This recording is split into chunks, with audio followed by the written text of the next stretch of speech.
Mateo capítulo 12,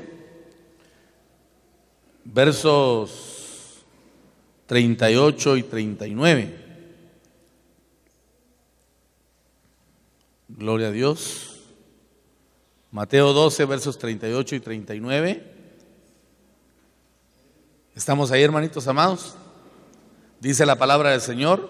Entonces le respondieron algunos de los escribas y fariseos diciendo: Maestro, oiga la proposición, queremos ver una señal de parte tuya. Pero respondiendo él les dijo: una generación perversa y adúltera demanda señal, y ninguna señal se le dará, dice, sino la señal de Jonás, el profeta. Leo el verso 39. Pero respondiendo él les dijo: una generación perversa y adúltera demanda señal, y ninguna señal se le dará sino la señal de Jonás el profeta. Que la palabra del Señor nos ministre y nos bendiga de una manera especial, hermanitos, esta tarde. Como hijos redimidos por la sangre de Cristo, no debemos buscar señales. Aquí nos damos cuenta de un pueblo religioso que se acerca al Señor demandando una señal, pidiendo una señal, y el Señor no se las concede. Porque de alguna manera, hermanos, yo creo que no es lógico ni entendible pedir una señal cuando se tiene de frente al Cristo de la gloria. ¿Qué mayor señal podría dar Dios que la presencia viva de su Hijo Jesucristo? Piensen en eso. Entonces quiere decir que cuando yo demando señal es porque de alguna manera la realidad de Dios está palideciendo en mi vida. Es porque de alguna forma la convicción, la certidumbre de fe, la certeza en el Señor Jesucristo está palideciendo, y necesito de un estímulo a mi fe a través de la señal o las señales en plural para poder creer que el Señor es real y verdadero. Por eso es que yo creo que no es agradable, desde mi perspectiva y punto de vista, que como hijos redimidos por la sangre de Cristo busquemos señales. Podemos en algún momento pedir una señal confirmatoria, pero buscar señales en sentido, hermano, estricto, eso yo creo que no es conveniente para el pueblo santo de Dios, porque en lugar de ser demandantes de señales, escúcheme, en lugar de ser demandantes de señales, es mejor que seamos portadores de señales.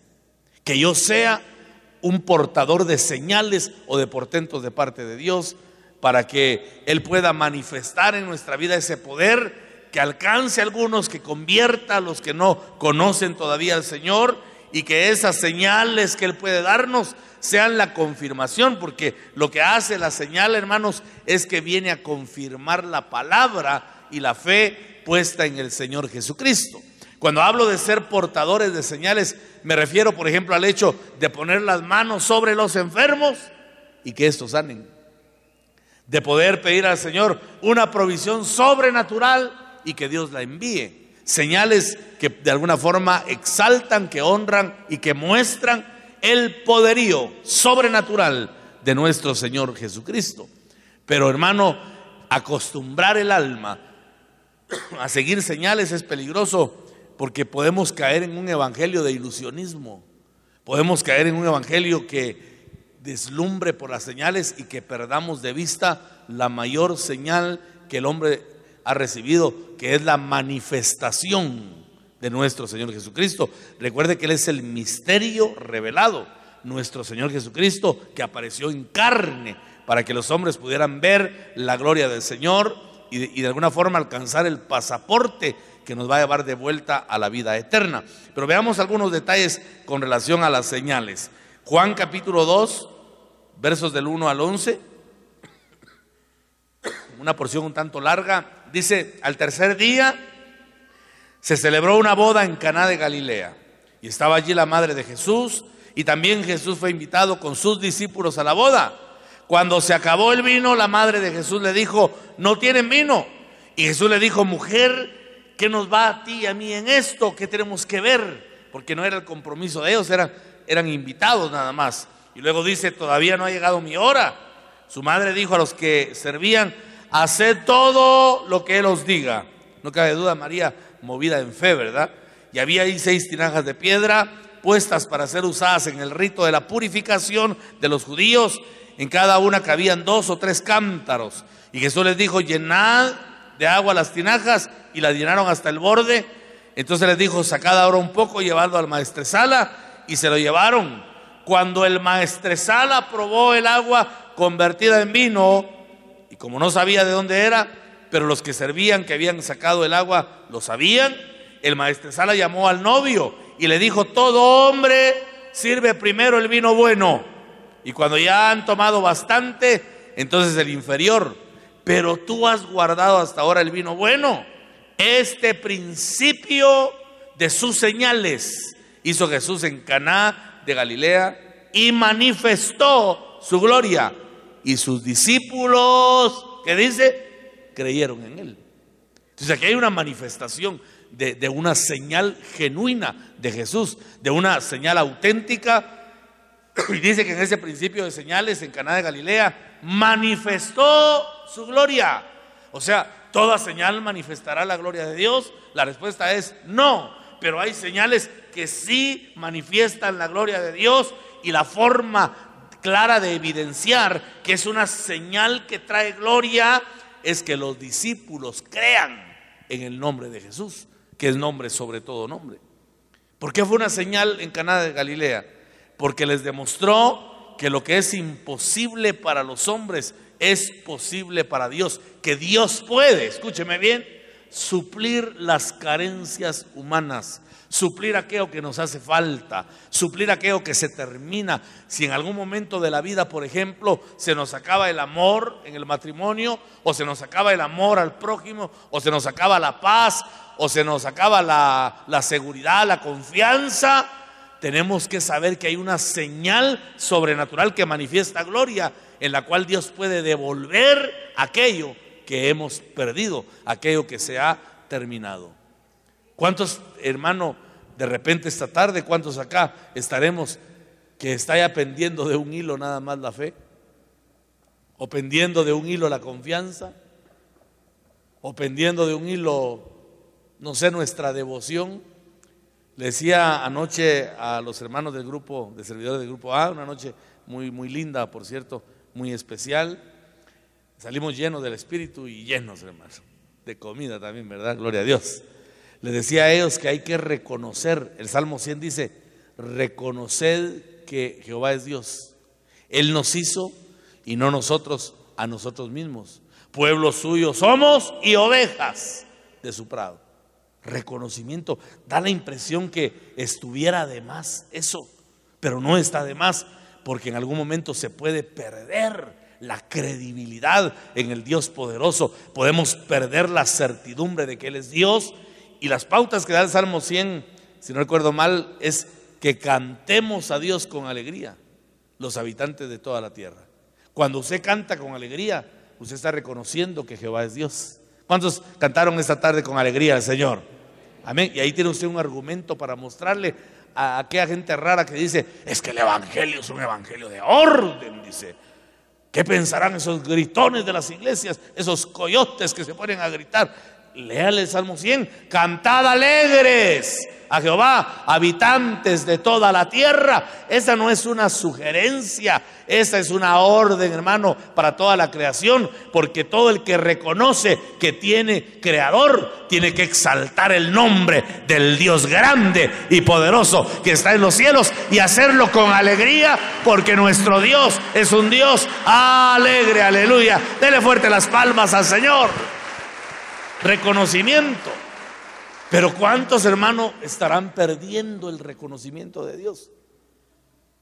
Y el Salmo 100 dice que no solo hay que cantar con alegría, dice que hay que servir a Dios con alegría, dice que hay que entrar a sus atrios con alabanza y con regocijo. ¿Por qué? Porque Él es bueno y para siempre es su misericordia y su verdad por todas las generaciones. O sea, trasladarle la verdad a nuestra generación.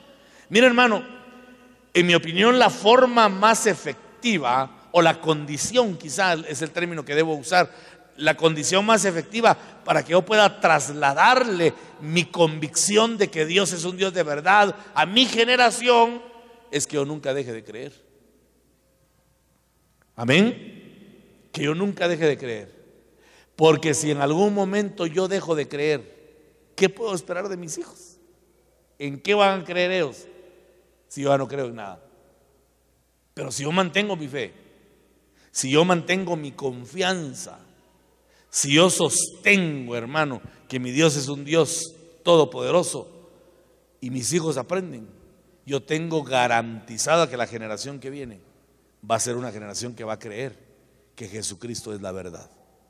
Eso creo que es lo que ha traído algo que yo le llamo crisis de credibilidad, porque nuestra generación muchas veces ya no cree que Dios es Dios.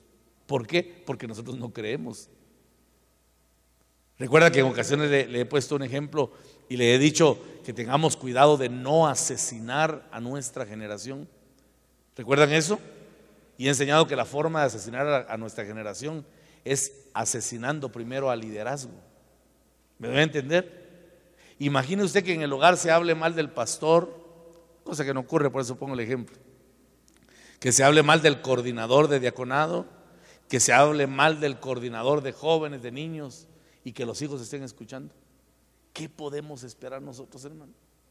Y que cuando hay conflictos, que le digan al niño: quiero que vaya a hablar con el pastor. Uy, va a decir con ese del que hablo, del que tan mal hablan mi papá y mi mamá, ¿qué voy a hacer con él? ¿Se da cuenta? Una generación que se murió porque se les asesinó la fe. En eso hay que tener mucho cuidado. Pero bueno, el punto es que tenemos que manifestar a un Dios que puede suplir la carencia humana. Ese es el punto, ¿verdad? Si se me termina algo o está a punto de terminarse algo que me sirve como la fe, yo tengo que pedirle al Señor que de alguna manera Él supla, así como en las bodas de Caná de Galilea se les acabó el vino y Él transformó el agua en vino y suplió la necesidad de esa pareja, hermano, de novios que estaban celebrando boda. ¿Cómo saber que es una señal de Dios? Sencillo, nadie puede cambiar la naturaleza de las cosas, excepto Dios. Él sí puede cambiar la naturaleza de las cosas. ¿Cuántos creen que Dios puede cambiar la naturaleza de las cosas? O sea que Él puede cambiar lo malo en bueno. Él puede cambiar lo difícil dígalo fuerte, Él puede cambiar lo imposible eso es creer en Dios. ¿Por casualidad vino alguien esta tarde creyendo que hay algo imposible? Pensando que el diablo le ha lanzado el dardo a la mente diciéndole: no es posible que ocurra eso, ya perdí las esperanzas, ya es imposible. ¿Cuántas veces, hermano, por ejemplo, los médicos de la tierra determinan nuestra vida? Dice el doctor que me quedan 6 meses y salen corriendo para la funeraria, ¿verdad? ¿Por qué no entender que el único que determina entre la vida y la muerte es nuestro bendito Dios? Si a Él le place, Él cambia las cosas. ¿Recuerda el rey Ezequías que le dijeron que iba a morir? El profeta le dijo: prepara tu casa porque hoy morirás. Y el hombre fue conmovido, hermano. Se pegó una arrepentida de las cosas malas que había hecho. Sí se dio cuenta que su casa estaba en desorden. Dice que se dio vuelta hacia la pared y lloró, lloró, lloró y lloró. Porque cuando las lágrimas son el resultado de un genuino arrepentimiento, toca el corazón de Dios. Yo no sé qué diría el hombre en medio de su llanto. Yo no sé qué expresaría en medio del dolor de pensar que iba a dejar a su familia. No debe ser fácil, hermano, que a uno le digan: en tanto tiempo se va a morir. Debe doler, tal vez no tanto por uno, sino por la familia que se queda, ¿verdad? Y él empezó a llorar, con dolor. Empezó a invocar al Señor y a decirle: ay, Señor, si en tu misericordia me dieras más vida. Señor, yo sé que he fallado. Señor, yo sé que he cometido errores, pero estoy arrepentido. Y dice que en el patio de la casa iba el profeta cuando Dios le dijo: hey, ve de vuelta y dile a Ezequías que 15 años más les serán añadidos. Gloria a Dios, ¿verdad? O sea que nuestro Dios puede cambiar la naturaleza de las cosas, amados. Démosle fuertes palmas al Señor. El hombre no tiene la última palabra. La última palabra la tiene el Señor. Fuerte las palmas al Todopoderoso.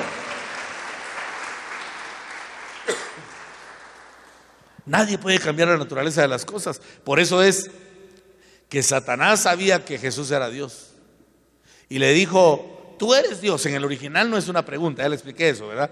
En el original no dice si eres hijo de Dios. No, en los originales dice sí, eres hijo de Dios. Di que las piedras se conviertan en pan. Porque sabía el diablo que solo Dios puede cambiar la naturaleza de las cosas. ¿Ha visto usted alguna vez piedras que se conviertan en pan? De ser así, ninguno pasaría hambre, ¿verdad? Nunca se ha visto semejante cosa, hermano. ¿Y por qué Jesús no lo hizo? Él podía hacerlo. Di que esas piedras se convierten en pan y come, dando a conocer, mira, hasta el diablo, ¿verdad? En su maldad e ignorancia transmite una enseñanza. Porque Jesús podía cambiar la naturaleza y Él lo sabía. Manifiesta tu poder, muestra que tú eres Dios. ¿Y por qué Jesús no lo hizo? En primer lugar, porque Él mismo dijo: no solo de pan vivirá el hombre. Sí, en primera instancia, porque Él no necesitaba. Qué tremendo, hermano. Imagínese que después de 40 días y 40 noches, ¿verdad?, sin probar alimento, uno diga: no necesito pan. No necesito pan. Si con nuestros ayunitos aquellos de 8 de la mañana a 1, ay, ya no soporto, estoy en ayuno por 3 o 4 horas. Imagine usted 40 días y no necesitar pan y estar, en mi opinión, Jesús no se adelgazó. En mi opinión, lucía mejor que nunca. Porque si el espíritu está sustentado, el alma va a estar en paz. Y si el alma está en paz, el cuerpo está, hermano, reposado y está bien. Pero el Señor no le hizo caso al enemigo por eso mismo, para no mostrarle obediencia. Di que estas piedras se conviertan en pan. ¿Y quién era el diablo para ordenarle, señores? Entonces le dice: no solo de pan vivirá el hombre, sino de toda palabra que sale de la boca de Dios. Y también le dijo: yo vivo de lo que Dios me pide, el Padre. Pero tú, ¿quién eres para pedirme que haga algo? Pero se da cuenta cómo Satanás sabía que Dios sí puede cambiar la naturaleza de las cosas. Nadie puede cambiar la naturaleza del hombre sino Dios. Y mire el milagro, hermano, con el cual el Señor respalda esto. Dice que fue el principio de señales. El agua se compone de 2 elementos, ¿verdad? H2O, si no me recuerdo mal. Y el vino tiene 7 elementos. Imagínense, 7 elementos. Mire lo que Dios transformó. O sea que eso es, al verlo desde el punto de vista químico también, qué milagrazo, hermano. Pero lo que el Señor está mostrándonos, hermano, en esto es que el Señor tiene poder de enviar señales de cambio de naturaleza. ¿Por qué buscar, hermano, lunas sangrientas? Eso yo tengo muchas reservas. No digo que ignore, y menos que no crea en las señales, porque la palabra dice que van a haber señales. Y una de las señales es que la luna se va a convertir en sangre. Pero me da un tanto de pena que vayamos a volver a convertirnos en adoradores del sol y de la luna, de repente viendo el cosmos. Hermano, la señal más grande que Cristo puede dar es el cambio de naturaleza. El día que tú y yo fuimos transformados y ahora nos damos cuenta que somos una nueva criatura, que no pensamos igual, que no actuamos igual, que no procedemos igual, esa es suficiente razón y motivo para alzar las manos al cielo y decirle: Señor, te alabo y te bendigo porque tú cambiaste mi pobre naturaleza humana. ¿Cuántos dicen amén a esa verdad? ¿A cuántos nos ha cambiado el Señor? Esa es una señal que tenemos que multiplicar, ser portadores de cambio. ¿Y cómo se logra eso? ¿Acaso no es a través de la anunciación del evangelio? ¿Acaso no es a través, hermano, de la predicación de la palabra, de las buenas nuevas? La iglesia tiene que comprometerse de alguna manera en la visión misionera y en la visión evangelística. La visión misionera hoy más que nunca va a cobrar fuerza, hermano, porque escrito está en Mateo 24:14, si no recuerdo mal, y cuando este evangelio se predique en todas las naciones, entonces vendrá el fin. Por eso le digo, hoy más que nunca vamos a ver misiones despegar. Y ojalá, hermanos, que podamos comprometernos en misiones nosotros, que como Iglesia Visión de Fe, de repente para este año entrante, ahí está una urna, ahí se mantiene una urna, vamos a colocarla, un fondo para misiones, vamos a depositar una ofrenda, todos ahí, de la manera que podamos hacerlo, y a cierto tiempo vamos a ver qué hacer con ese fondo, cómo apoyar a los misioneros, hermano, que están en los diferentes lugares predicando la palabra. Qué llamado más tremendo, hermano. Irse a un lugar donde la cultura es diferente, donde hasta la alimentación es distinta, donde no le entienden a uno nada de lo que se habla. Eso es tener verdadero amor y pasión por Jesús. Amén. Y ojalá que nosotros podamos ser misioneros. De repente usted no puede ir a la China comunista, pero sí puede dar una ofrenda para que el misionero que está allá tenga algo, hermano, para poder subsistir. Amén. Que puedan ellos mantener esa pasión por anunciar este evangelio que sigue cambiando de naturaleza. Y vaya si no cambia el evangelio, ¿verdad? Nosotros éramos reos de muerte, nosotros estábamos condenados, nosotros estábamos muertos, pero dice que cuando conocimos al Señor y nos dio su señal de cambio, lo primero que hizo fue resucitarnos a la nueva vida. Y ahora no somos más condenados ni reos de muerte, ahora somos príncipes, hermano, del pueblo bendito de nuestro Señor Jesucristo. Aleluya. Démosle gloria y honra al Señor por ese cambio que ha hecho en nuestra vida.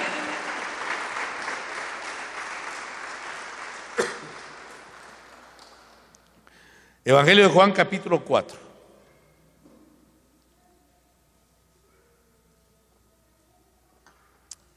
Versos 46 en adelante. Juan 4:46 en adelante.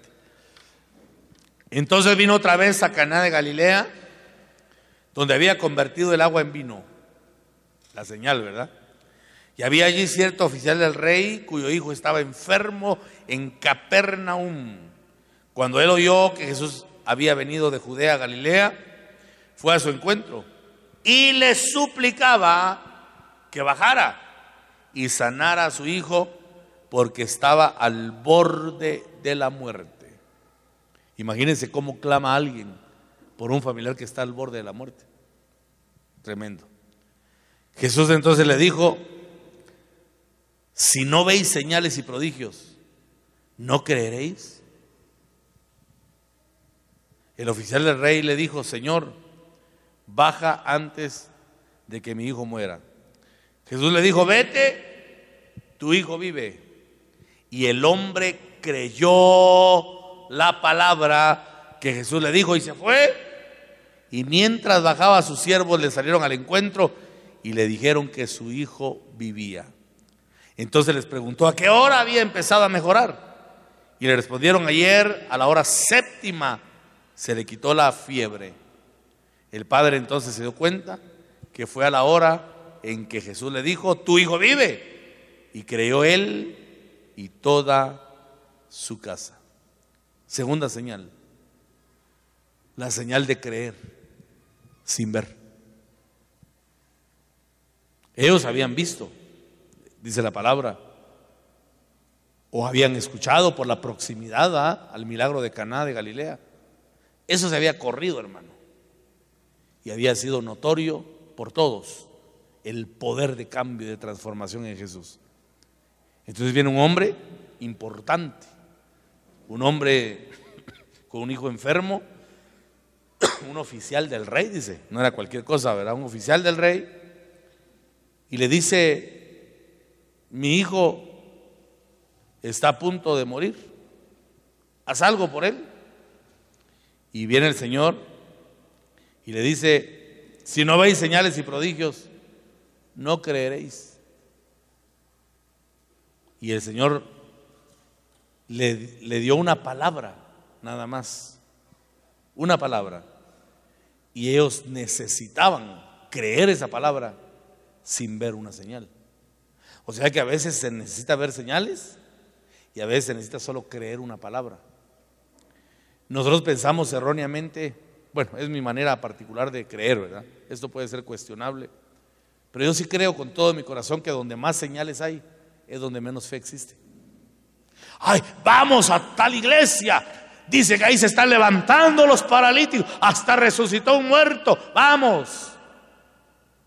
¿Quieres ser parte tú de la misma falta de fe? Porque mientras más señales, menos fe. Pero miren este nivel de solo tomar una palabra. El verso 50 dice, Jesús le dijo, vete, tu hijo vive. Y el hombre creyó la palabra que Jesús le dijo y se fue. Vete, tu hijo está vivo.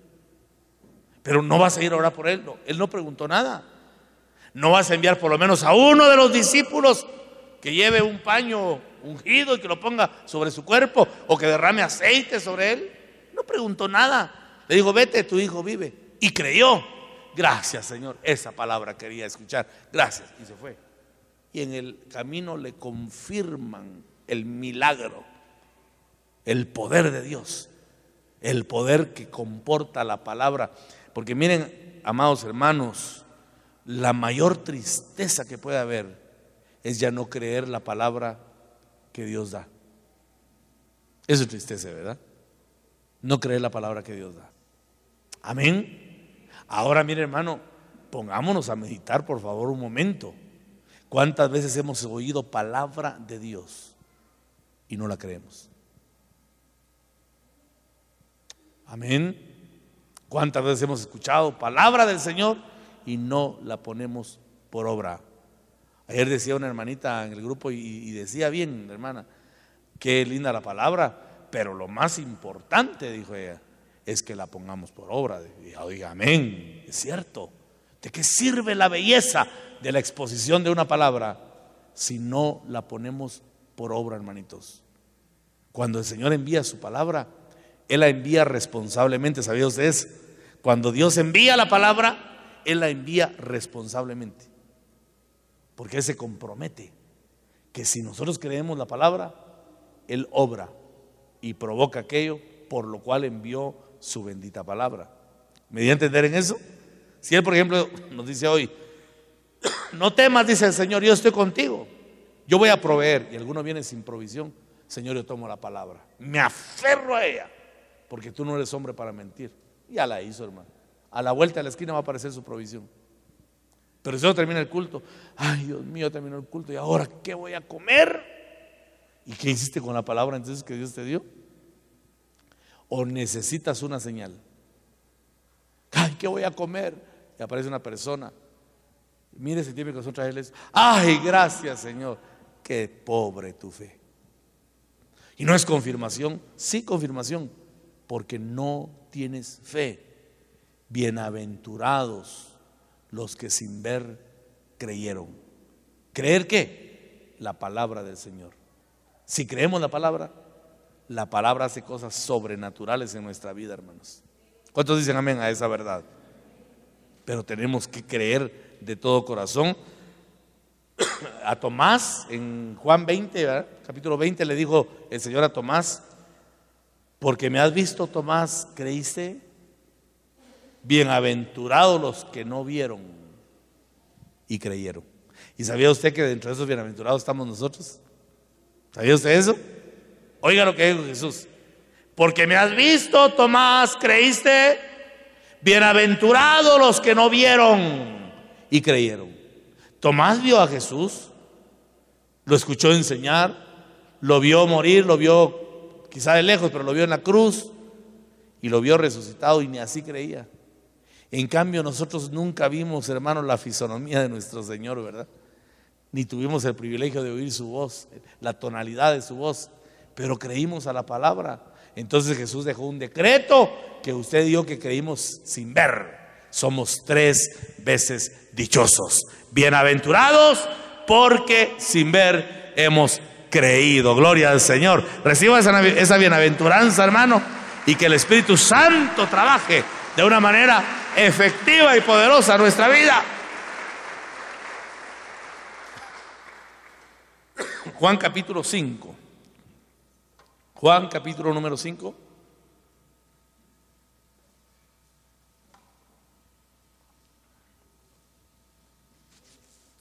Después de esto se celebraba una fiesta, dice versículos 1 en adelante, Juan 5, 1 en adelante.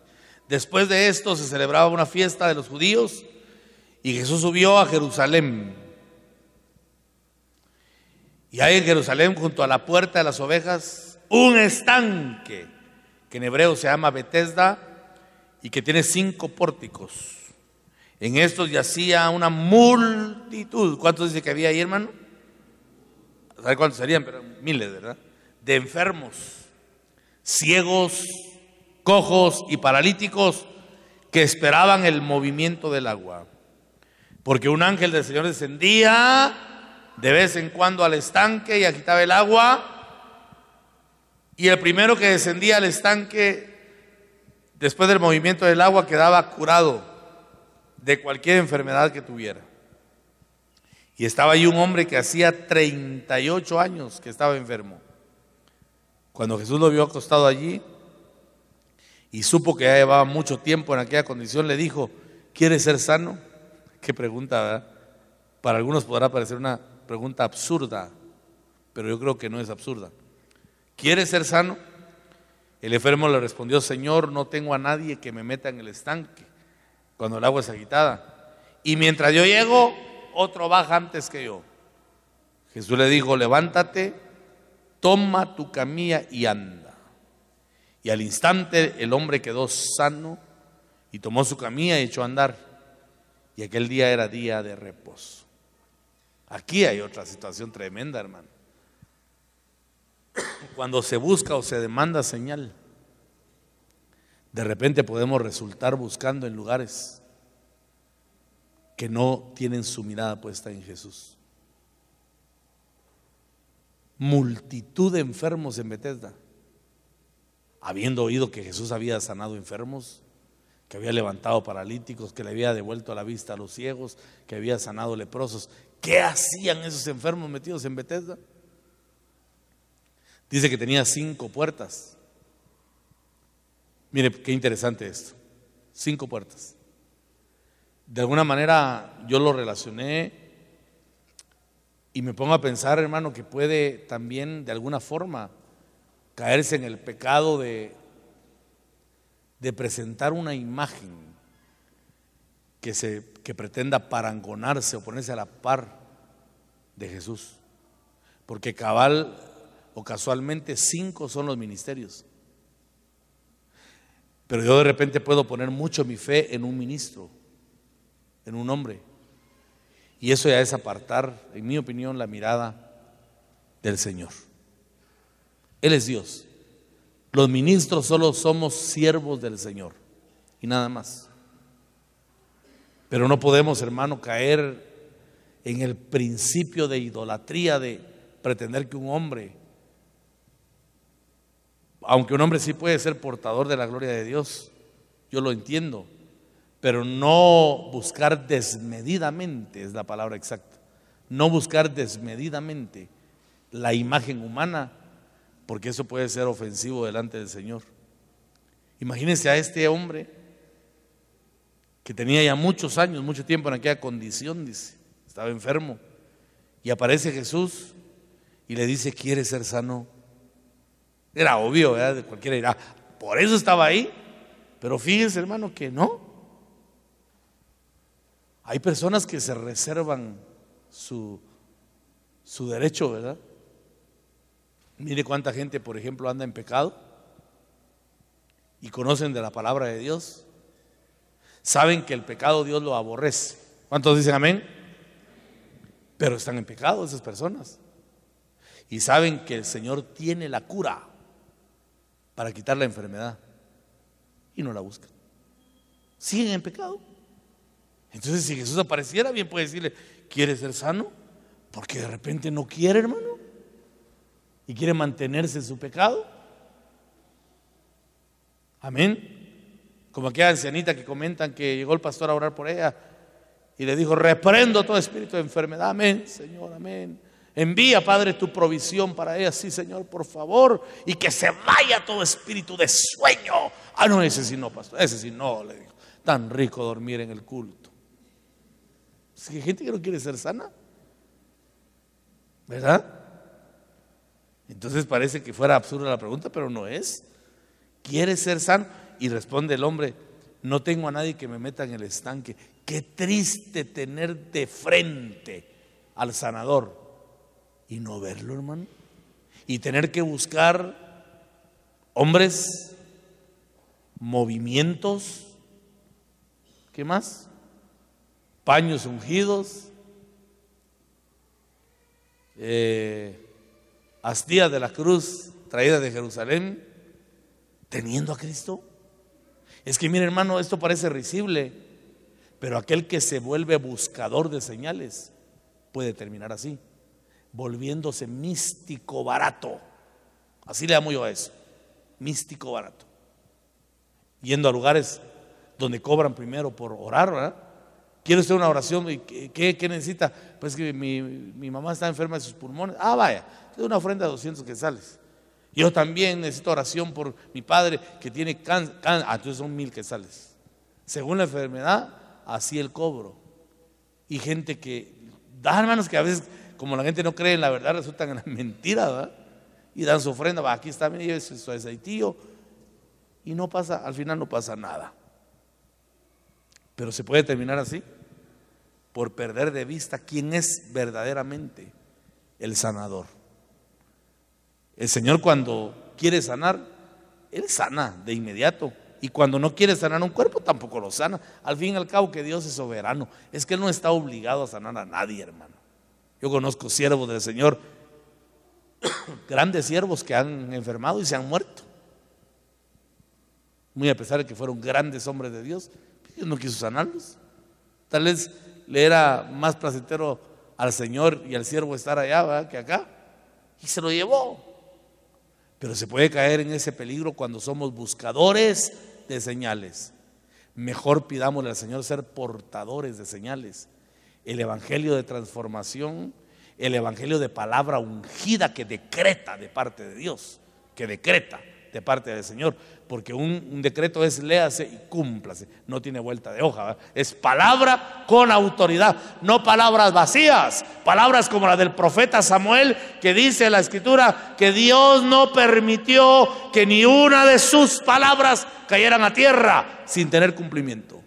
Eso es autoridad en la palabra, pero Dios lo da cuando tú eres portador de una señal. Y por supuesto, hay que comenzar siendo hombres, y también involucro a las mujeres, ¿verdad? Hablo genéricamente, siendo hombres de fe, con espíritu positivo. Mire, hermano, lo primero que se necesita para tener fe es tener espíritu positivo. Nadie pretenda tener fe si primero no es positivo. Si es negativo en todo, nunca va a tener fe. Pero si es positivo, Dios lo va a preparar y lo va a ayudar para que se desarrolle la fe, ya sea como fruto o la fe como un don, aparezca así súbita y repentinamente y hacer milagros. El don de fe es el que se tiene, no hay duda. En cambio, el don de fe, la fe como fruto tiene que crecer, tiene que irse desarrollando poco a poco. En cambio, la fe como don ya está total, está plena, ¿verdad?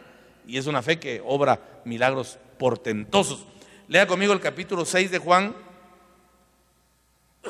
versos 5 en adelante. Entonces Jesús, alzando los ojos y viendo que una gran multitud venía hacia él, dijo a Felipe: ¿dónde compraremos pan para que coman estos? Pero decía esto, ¿para qué dice? Para probarlo, porque él sabía lo que iba a hacer. Mire, hermano, o sea que a veces Dios nos pregunta para probarnos. Para probarnos.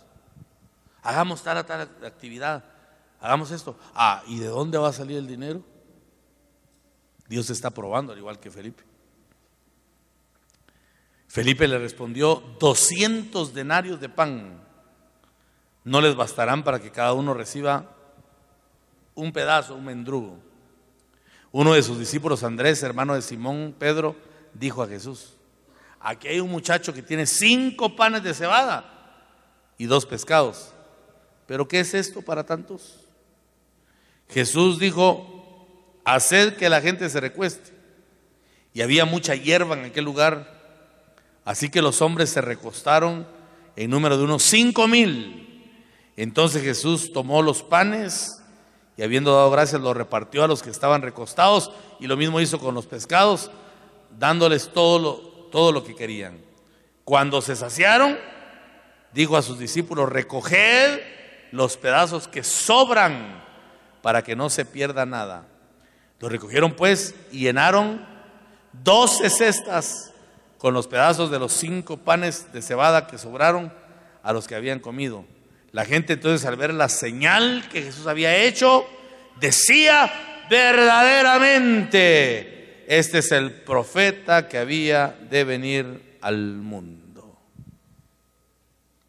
Aquí tenemos otro nivel. Cuando Dios te prueba y te dice: haz esto. Ay, Señor, ¿y de dónde telas si no hay arañas? Dice, ¿verdad? Pero aparecen, hermanos, los discípulos como Andrés, que dicen: aquí hay algo. Pero sabemos que Dios es un Dios multiplicador. Yo me sospecho que Andrés tenía fe, hermano, y él dijo: aquí hay un recurso.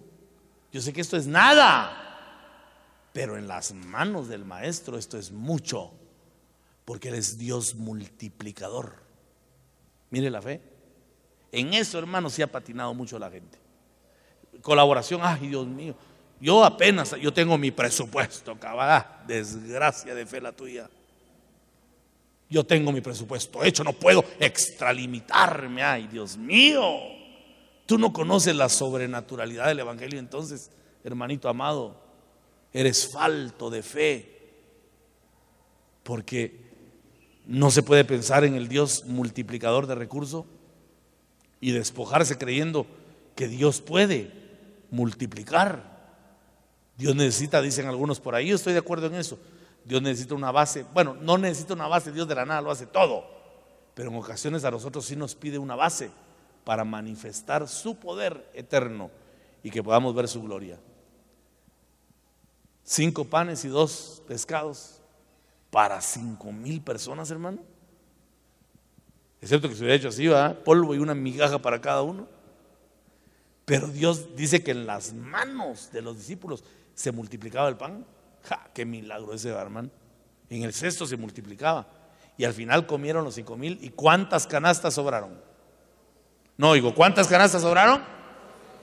Una para cada discípulo incrédulo, para que se llevaran el panito a su casa, como testimonio de que Dios multiplica. ¿Cuántos creen que Dios multiplica? Pero a veces nos presenta desafíos, hermano.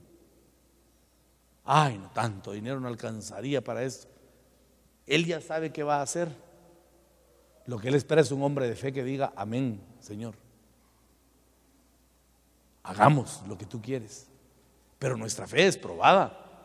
Nuestra fe es calibrada, hermanitos amados.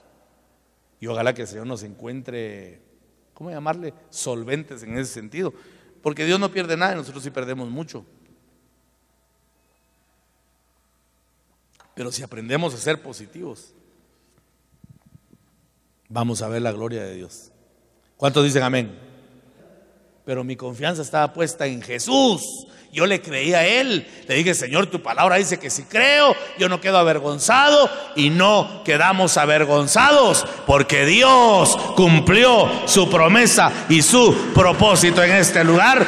Y si creemos, vamos a ver la gloria del Señor de muchas maneras, hermanos. Dele fuerte las palmas al Todopoderoso. Pero hay que empezar siendo positivos.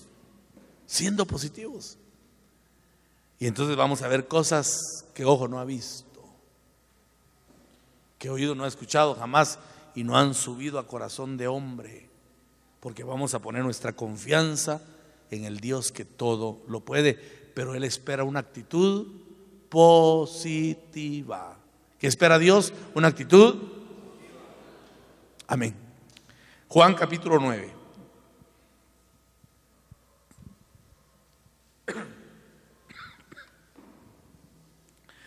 Al pasar Jesús, dice el verso 1, vio a un hombre ciego de nacimiento.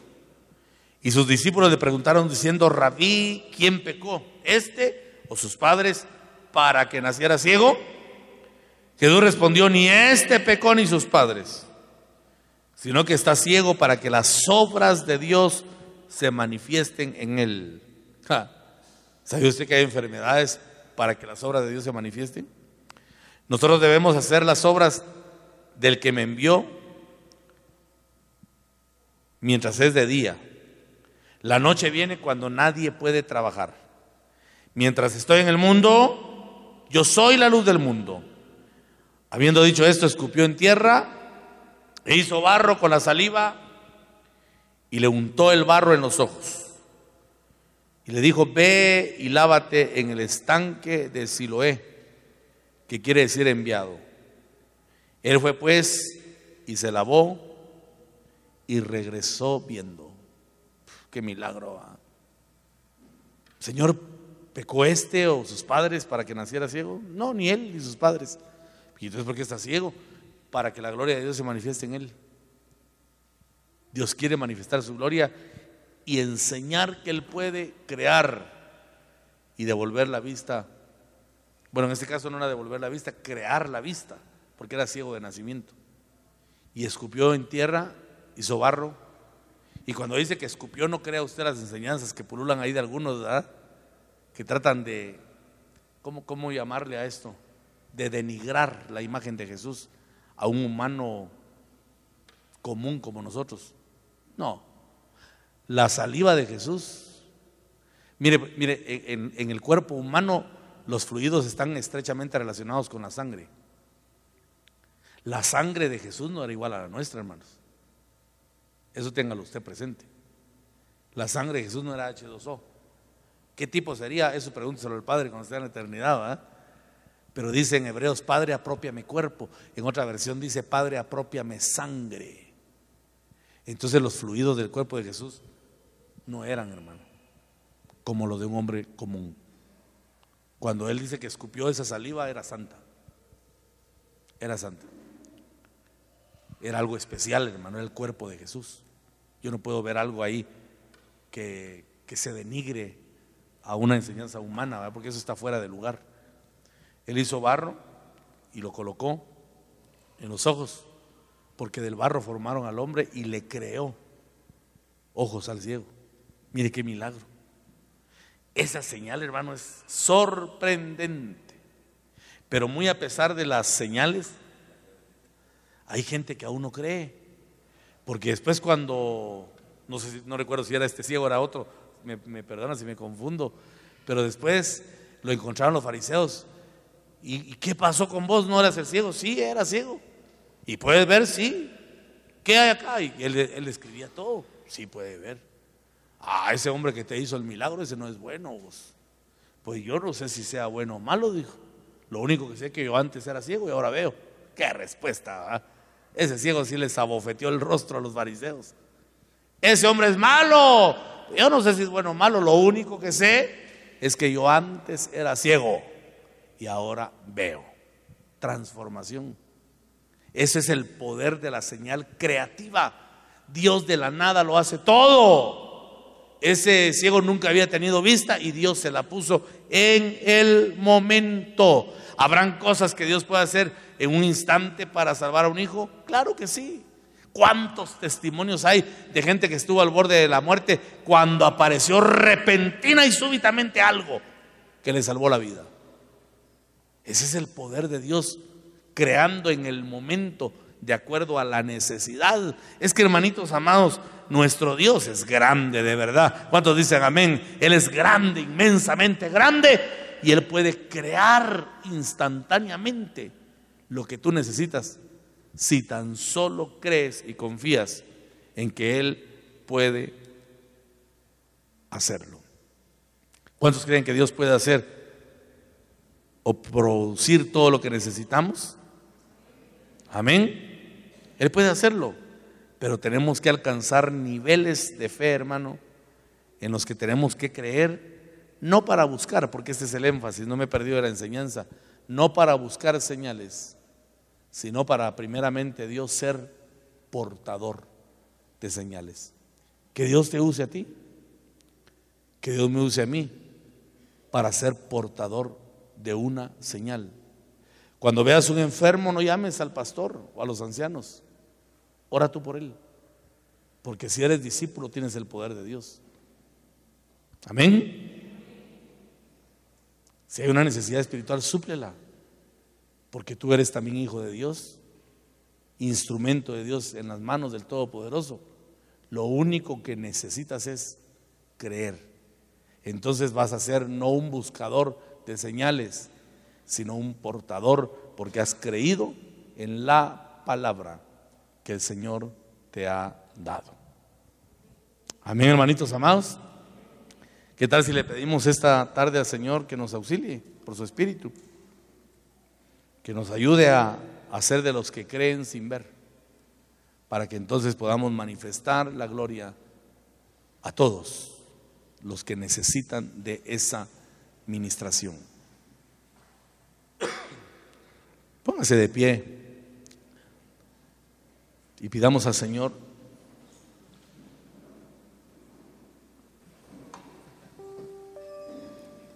¿qué tal si le decimos, Señor? ¿Por qué no le decimos esta tarde al Señor, Señor,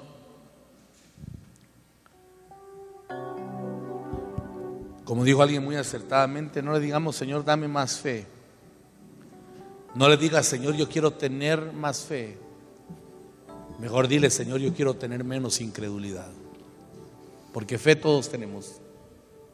A cada uno le ha sido dada una medida de fe. Pero a veces tenemos dosis elevadas de incredulidad que también pueden provocar cosas negativas en nuestra vida. Hermanitos amados, yo he estado sintiendo estos últimos días que se aproxima una gloria de Dios muy grande para nuestra vida. Y por qué no decirlo también para nuestro ministerio.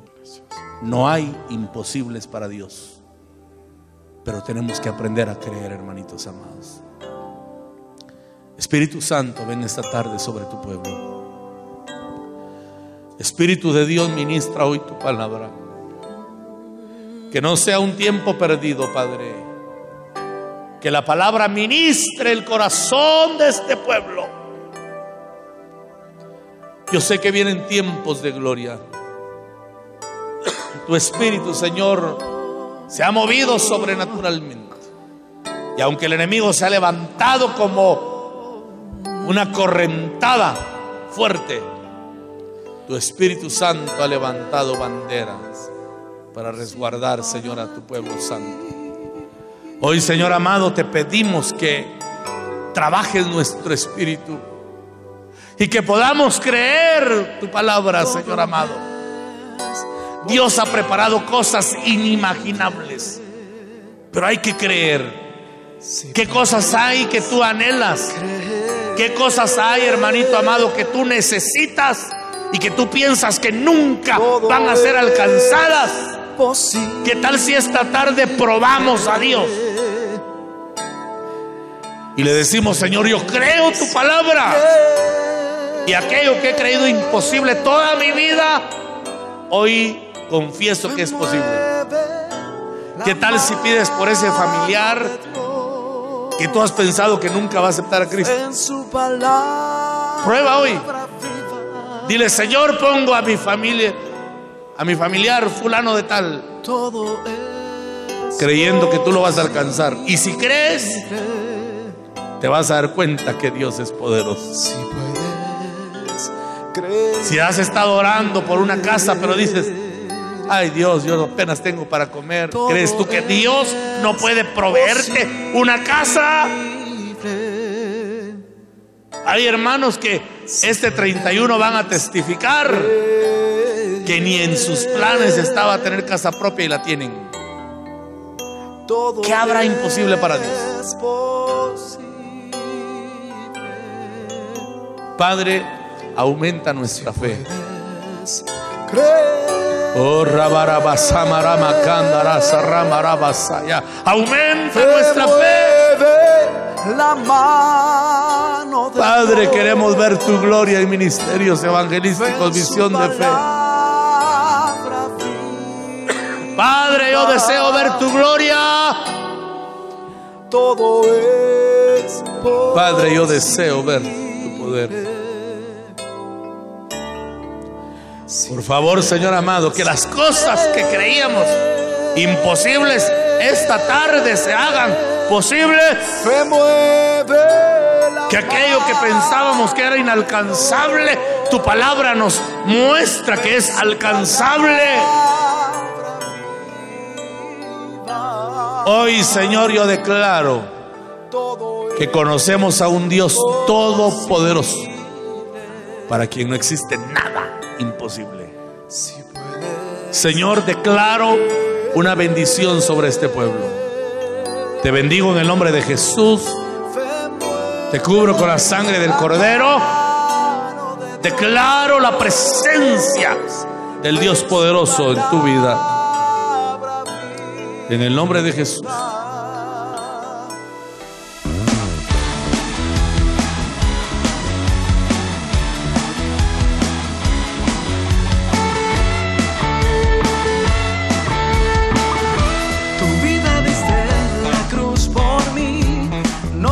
Siendo tu perdón, y ahora vivo confiado en ti, y puedo decir: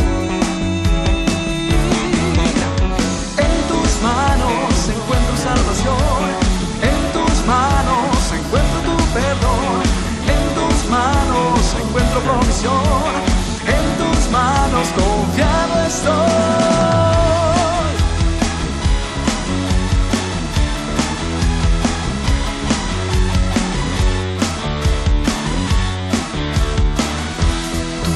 Diste en la cruz por mí, no mereciendo tu perdón, y ahora vivo confiado en ti, y puedo decir: